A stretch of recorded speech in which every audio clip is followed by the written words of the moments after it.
This call is now being recorded. Listo. Muy buenas tardes, ingeniera Rosibel y compañeros en general. En esta oportunidad nos tocó exponer el proceso de obtención de polímeros. Bien, antes de eso debemos de tener en cuenta que los polímeros se obtienen gracias a la polimerización. En esta, los monómeros se agrupan entre sí y forman el polímero. Se diferencian dos tipos de procesos de polimerización. En primer lugar, tenemos la polimerización por adición y en segundo lugar, polimerización por condensación. Bien, la polimerización por adición. La polimerización por adición, también llamada poliadiaciones, se da cuando la molécula de monómero pasa a formar parte del polímero sin pérdida de átomos. Es decir, la composición química de la cadena.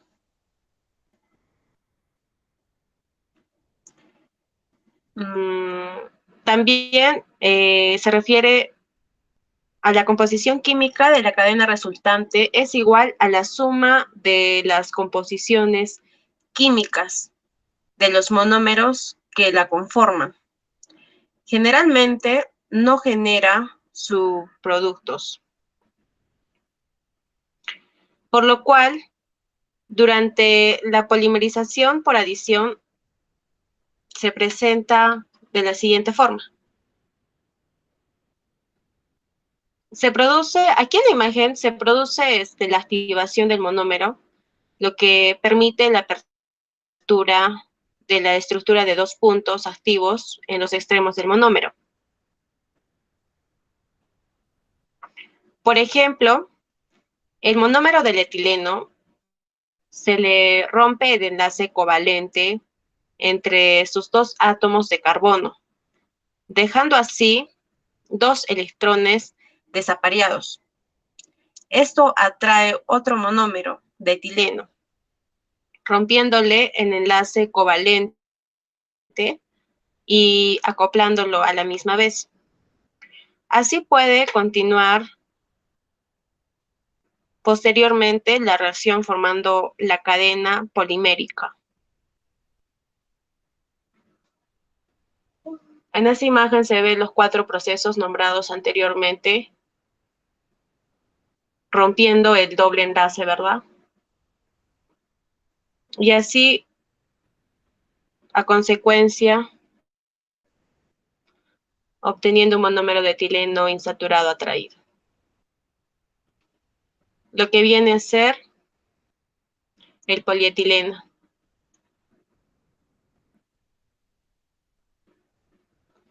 En esta polimerización se distinguen tres etapas. Primero, la iniciación. La iniciación se refiere a que participa como reactivo la molécula denominada iniciadora. Posteriormente, la propagación, que es el proceso en el que la cadena comienza a alargarse por repetición del monómero. Y por último, la terminación, que viene a ser el proceso en el que la cadena comienza a alargarse por repetición del monómero. Esta se interrumpe la propagación, o sea, se distingue el proceso de crecimiento de la cadena y se detiene el polímero determinado.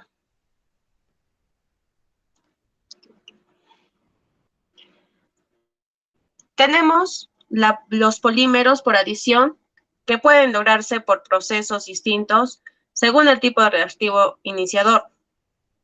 En primer lugar, tenemos la polimerización catiónica, que ocurre generalmente por el ataque de un ácido sobre el doble enlace de un alqueno. Está bien claro en la imagen. También la polimerización aniónica, que esta ocurre por el ataque de un anión sobre el doble enlace de un alqueno. 3. La polimerización radicalaria, que transcurre cuando los intermediarios se forman en una reacción por ruptura homolítica y no tienen carga. Hay que tener en cuenta que la ruptura homolítica se produce cuando cada átomo que se separa retiene un electrón de los dos que constituyen el enlace, así formando radicales libres. Bien, posteriormente mi compañera les va a hablar sobre polimerización por adición de Ziegler-Natta. Ya. Buenas tardes, ingeniera. A mí me ha tocado exponer sobre la polimerización por adición, Ziegler-Natta. La polimerización de Ziegler-Natta es un método utilizado en la polimerización vinílica. Este permite obtener polímeros con una tacticidad específica. Este método es útil porque permite hacer polímeros que no pueden ser hechos por ningún otro camino, como por ejemplo el polímero polietileno lineal no ramificado y el polipropileno isotáctico. Las ventajas de esta polimerización son que las condiciones de reacción son muy suaves, a una presión atmosférica y a bajas temperaturas. También origina moléculas lineales, como por ejemplo el polietileno, de alta densidad. También permite un control estereoquímico de la reacción, como la obtención de polipropileno isotáctico. Siguiente.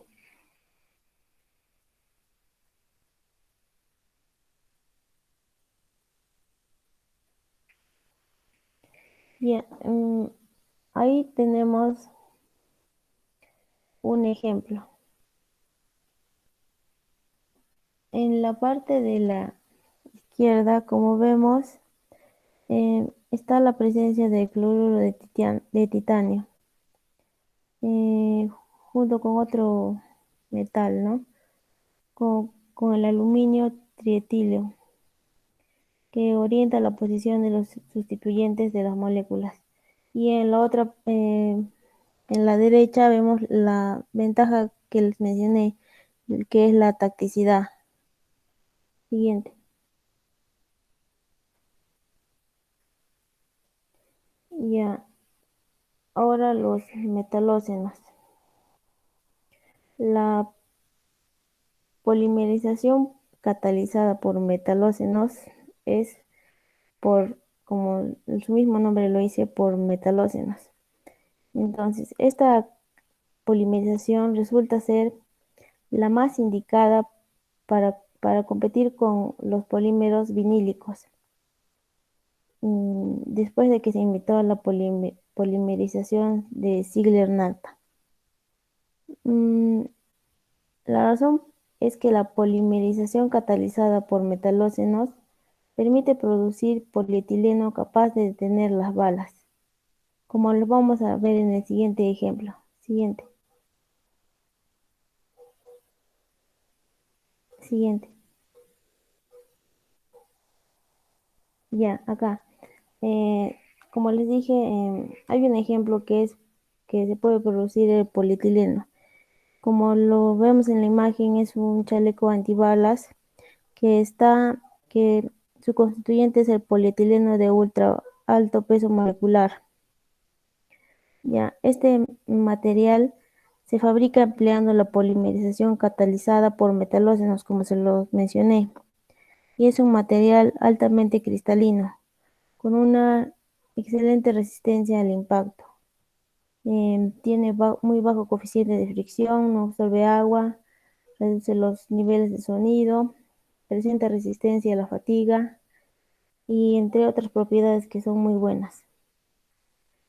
La anterior.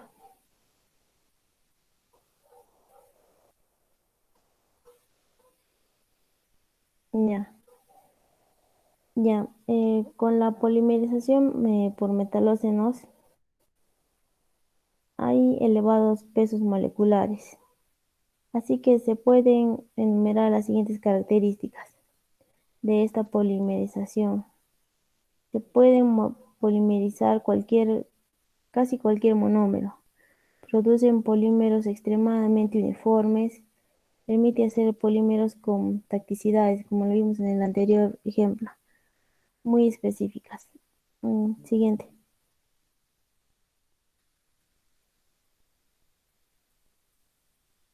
Ya, ahora, ¿pero qué son los metalócenos?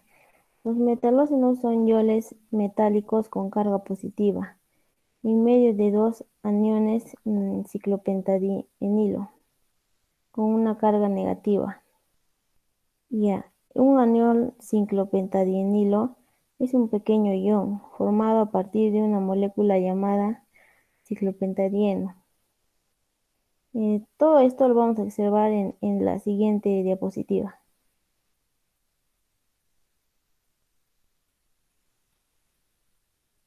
Ya, acá como vemos en la parte de la izquierda se encuentra lo que es el ciclopentadieno, que ya por la polimerización se transforma en ciclopentadienilo. Mm,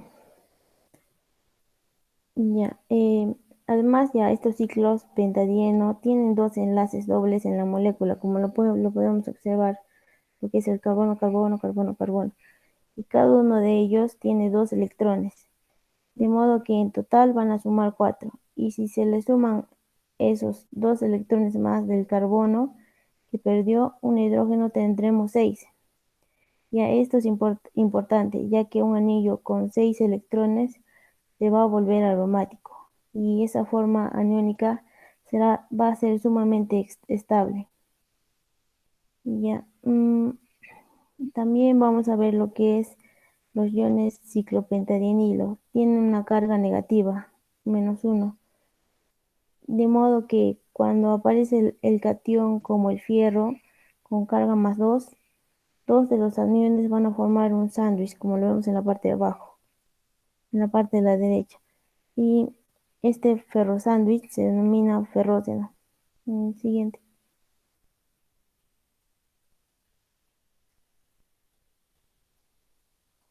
Ya, ahí lo que vemos son algunos ejemplos de lo que es la polimerización por adición, como lo es el etileno, el cloruro de vinilo, el poliestireno, cada uno con lo que del monómero, lo que resulta por la polimerización, el polímero. El estireno se transforma en poliestireno y así como lo vemos en el cuadro. Siguiente.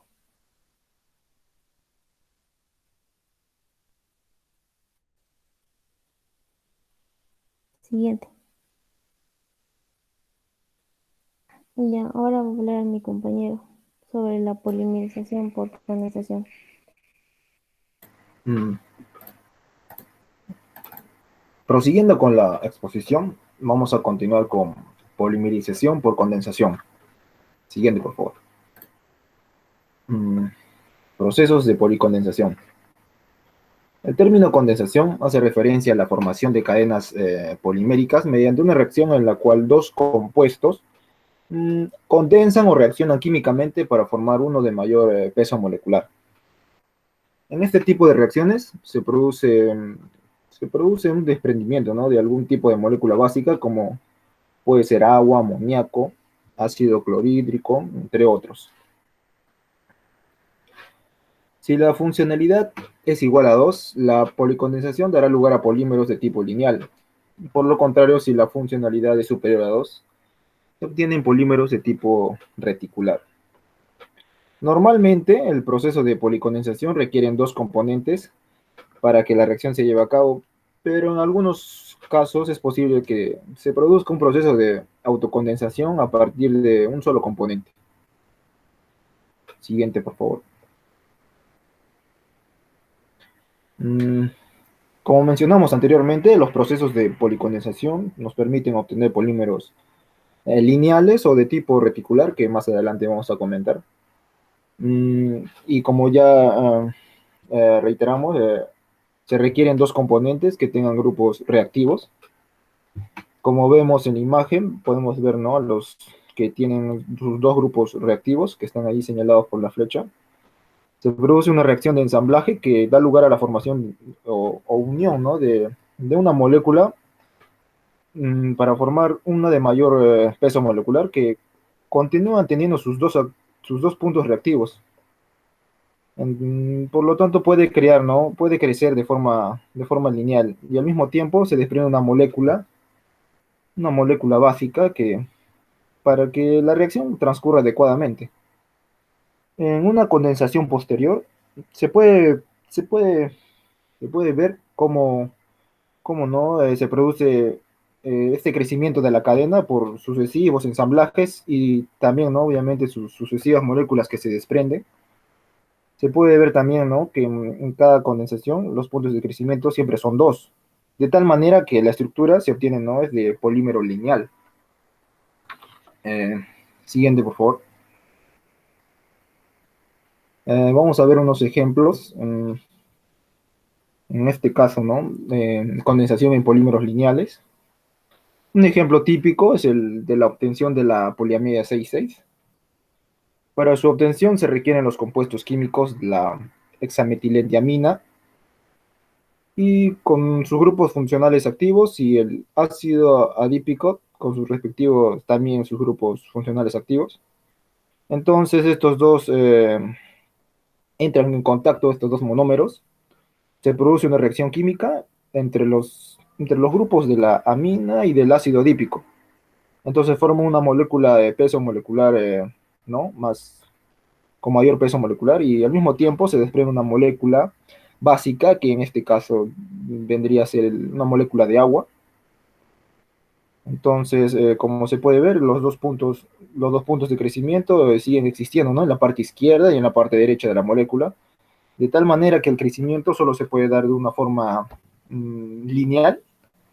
Entonces, si se lleva a cabo, ¿no?, un proceso de N-condensación, al final se obtiene la estructura lineal de la poliamida con sus respectivos desprendimientos también, ¿no?, de N moléculas de agua, ¿no?, las moléculas básicas que se desprenden, que hoy se tienen que desprender. Eso es para que se lleve a cabo, ¿no?, el proceso adecuadamente.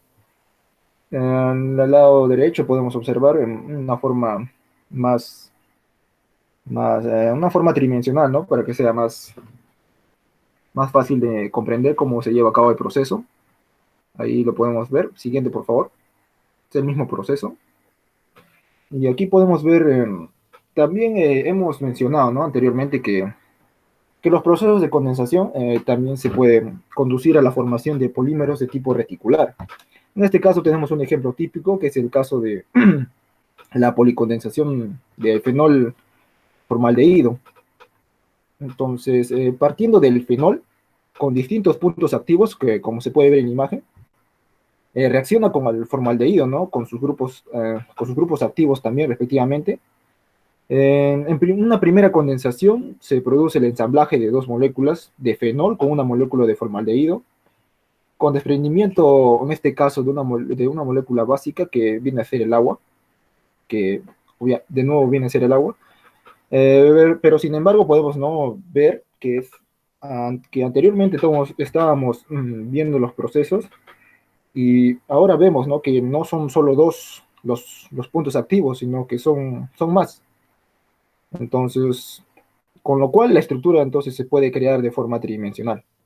Después de un proceso de N condensaciones, vemos que el entrecruzamiento de las distintas estructuras ya se puede observar, ¿no?, que hay muchos puntos de activos, no, muchos puntos activos de crecimiento. Entonces, en este caso se haría imposible, ¿no?, obtener una estructura de tipo lineal. Más bien todo lo contrario, vamos a tener una estructura de tipo reticular. Podemos ver, ¿no?, la parte derecha, ahí está la estructura. Siguiente, por favor. Ya. Ahora, una vez visto, ¿no?, todos los procesos de polimerización, por condensación. Entonces vamos a describir un concepto que tiene que ver también, ¿no?, con estos procesos, que se relaciona también con estos procesos, que viene a ser la relación estequiométrica. Ya. La relación estequiométrica hace referencia a la cantidad relativa de cada uno de los componentes que se debe añadir para que la reacción se lleve a cabo de forma adecuada. Entonces, una de estas situaciones, ¿no?, que son diversas situaciones. La primera que vemos, entonces, la primera situación es, ¿no?, que se añade muy poca cantidad de uno de los componentes, ¿no?, que en este caso viene a ser el componente B. Al producirse la reacción de condensación, solo se ensamblan algunas moléculas, como podemos ver.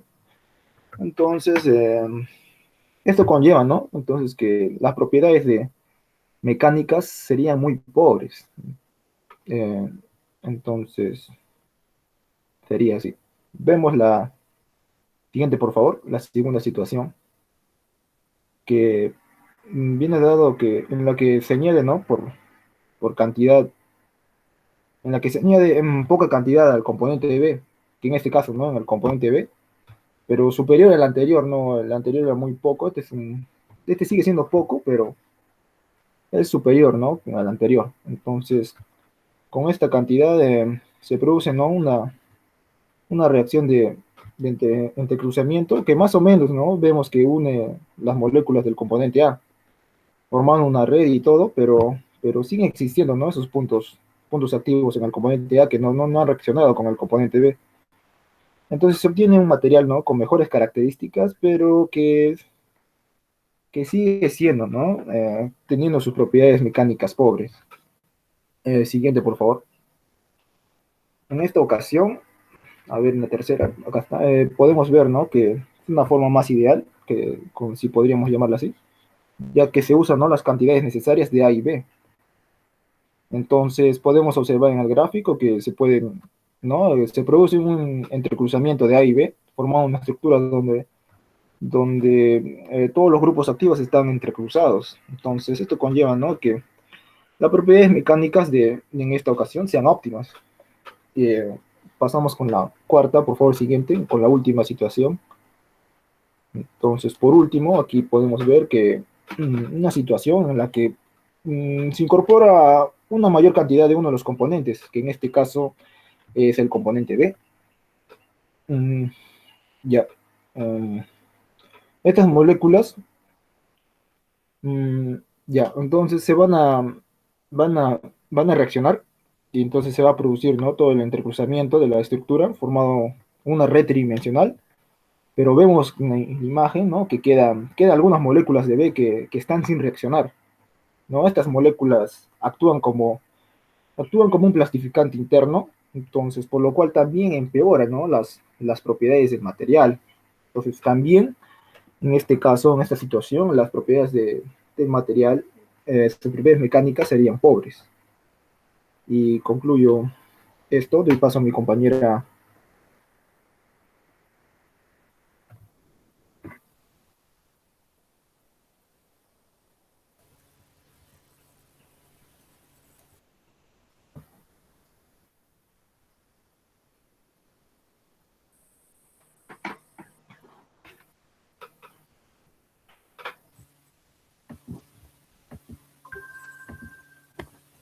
Bien, continuando con la exposición, les voy a dar a conocer un poco sobre lo que son las técnicas de transformación de los polímeros. Tenemos varias técnicas de conformado, como por ejemplo la extrusión, la inyección, el soplado, el termoconformado, el moldeado por compresión, moldeado por transferencia, el calandrado y el moldeado por colado. A continuación les voy a explicar un poco de cada una de estas. Tenemos la extrusión, que consiste en obligar a un material fundido a pasar a través de una boquilla o matriz que tiene la forma adecuada para obtener el diseño deseado. La alimentación se realiza a partir de una tolva y posteriormente el plástico es pasado por medio de un tornillo sin fin, donde el polímero es calentado y friccionado contra las paredes. Como podemos ver en la imagen, tenemos nuestro tornillo sin fin y las paredes, las cuales tienen resistencias eléctricas. El material destruido es enfriado al aire o por agua. Los productos obtenidos a partir de esta técnica posteriormente pueden ser moldeados en otras etapas, nombradas como etapas secundarias. Algunos productos obtenidos por extrusión son las láminas, los tubos, las vigas, las fibras y recubrimientos de alambre. También tenemos que seguir algunos parámetros de control del proceso, como por ejemplo la temperatura del plástico, la presión de plastificación, la temperatura del barril, la temperatura del dado, la velocidad del tornillo, la velocidad de flujo, la velocidad de enfriamiento y las dimensiones del producto final. También tenemos otra técnica que es el moldeo por inyección. Este mecanismo de moldeo por inyección emplea inicialmente los principios de la plastificación del plástico en la cámara con tornillos sin fin. Al llegar al final de la cámara, el polímero en estado pastoso es inyectado a una cavidad, que es el molde, con la forma de la pieza requerida. El plástico es inyectado a alta presión por medio de una boquilla, y las piezas fabricadas por este medio son de mayor complejidad que las obtenidas por extrusión, tales como los juguetes, mangos y diversos utensilios. Las etapas para el moldeo por inyección son la plastificación, la inyección, el enfriamiento y la expulsión. Tenemos también el moldeo por soplado. Este proceso consiste en insuflar el aire en una preforma tubular fundida, que se encuentra en el interior del molde. Este proceso de conformado por soplado, al igual que en los dos casos anteriores, inicia por medio de un plastificador en forma de un tubo sin fin, con el fin de generar la masa pastosa que todo polímero requiere. Posteriormente, se forma un tubo preforma llamado parizón, como podemos observar aquí. Consecuentemente, el tubo es inflado dentro del molde, similar a un globo de aire, y tomando la forma de la cavidad que lo contenga. Este proceso es muy común utilizado para la obtención de botellas. Tenemos también el termoconformado. El proceso de termoconformado también es comúnmente conocido como formado al vacío. Emplea como materia prima las láminas de plástico de espesores variados, los cuales son calentados y moldeados. Las hojas son colocadas dentro del molde y posteriormente es extraído del molde. El polímero es arrastrado a las paredes del molde para formar la pieza de geometría compleja, y los rangos de presión de vacío y temperatura del trabajo dependerá del espesor, del tamaño y la geometría de la pieza a formar. Algunos productos obtenidos son las piezas para electrodomésticos, los empaques para alimentos, las refracciones de automotrices y los domos. Tenemos también el moldeado por compresión, que este involucra presión y calentamiento dentro del molde.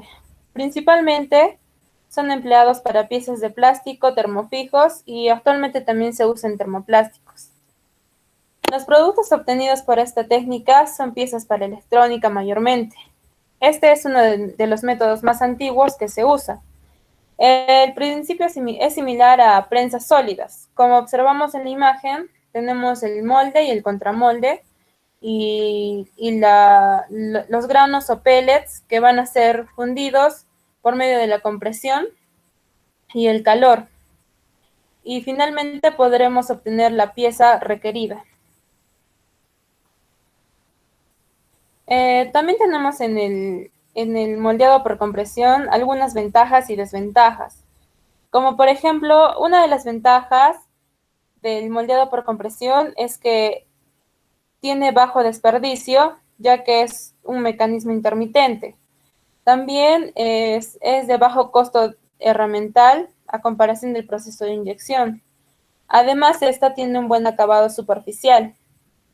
Y algunas desventajas es que al inicio la inversión es alta, es un trabajo intensivo y tiene largos ciclos de moldeado.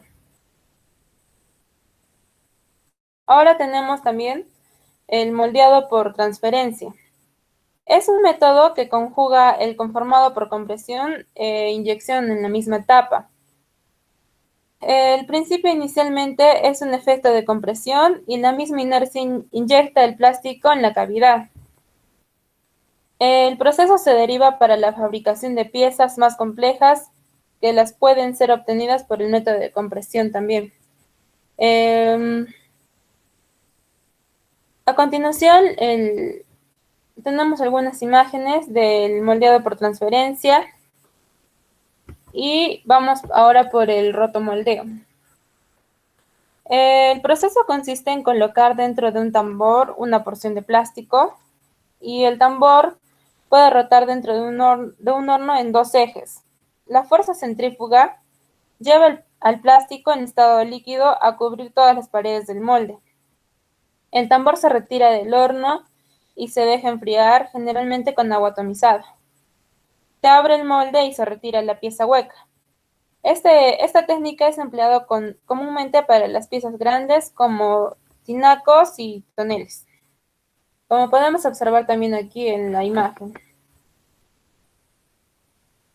Seguidamente tenemos lo que es la pultrusión, que es un proceso productivo de conformado de materiales plásticos termorrígidos para obtener perfiles de plástico reforzado y de forma continua, sometiendo las materias primas a un arrastre y parado por operaciones de impregnado, conformado, corte y curado. También tenemos el calandriado, que este es usado para producir hojas o láminas de plástico. Emplean el mismo mecanismo para fabricar el aluminio. Se emplea una serie de rodillos que van reduciendo el espesor de la película. Los rodillos también tienen que estar a alta temperatura y es posible que a través de esta técnica poder producir películas compuestas.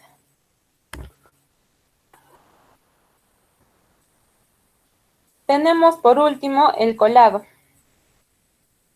El colado consiste en el vertido del material del plástico en estado líquido dentro de un molde donde ésta se va a fraguar y solidificar.